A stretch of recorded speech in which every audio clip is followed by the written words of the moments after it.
Karibuni kwenye kikao hiki, kwenye mkutano huu. Tuna ajenda moja tu, tunazungumza uchaguzi mkuu wa klabu ya Young Africans. Kama mnavyoelewa, ibara ya 29 ya katiba ya Yanga inaelekeza kuwa muda wa mamlaka na madaraka wa kamati ya utendaji ni miaka minne.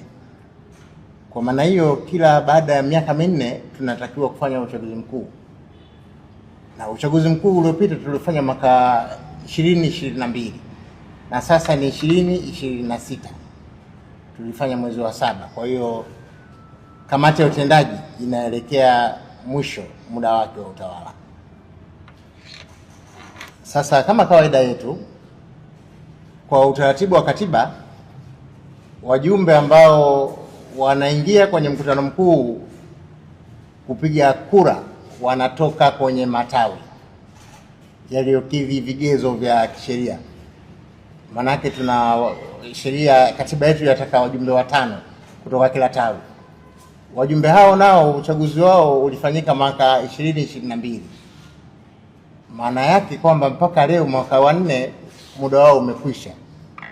Sasa kabla hatujakwenda kwenye uchaguzi mkuu, lazima tupate wajumbe wa mkutano mkuu ambao wanatoka kwenye matawi, ambao ni mwenyekiti, katibu, mweka hazina na wajumbe 2 wa mkutano mkuu, ambaye mmoja ni mwanamke. Kupitia mkutano huu natoa wito, kamati ya uchaguzi inaelekeza matawi sasa, kwanza kuhuisha kamati zao za uchaguzi ama kuteua kamati za uchaguzi kuanzia kesho, alafu waanze mchakato wa kufanya uchaguzi kwenye matawi kuanzia kesho tarehe 13. Matawi kikatiba yanayokidhi vigezo, tawi linatakiwa kuwa na watu 100 kwa matawi ya ndani na wasizidi watu 500. Kwa matawi yaliyokuwa nje ya nchi ni watu kuanzia 20. Kwa hiyo wafanye, na hapa natoa wito wafanye uchaguzi sasa. Na utaratibu wa kufanya uchaguzi upo kwenye mwongozo wa uchaguzi wa matawi, tulishautoa tangu mwaka 2022.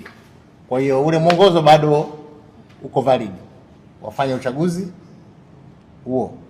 Na kwa maana hiyo wanatakiwa kuanza kesho tarehe 13 mpaka tarehe 26 mwezi huu wa 7, wanapotakiwa kuleta majina ya washindi hapa klabuni.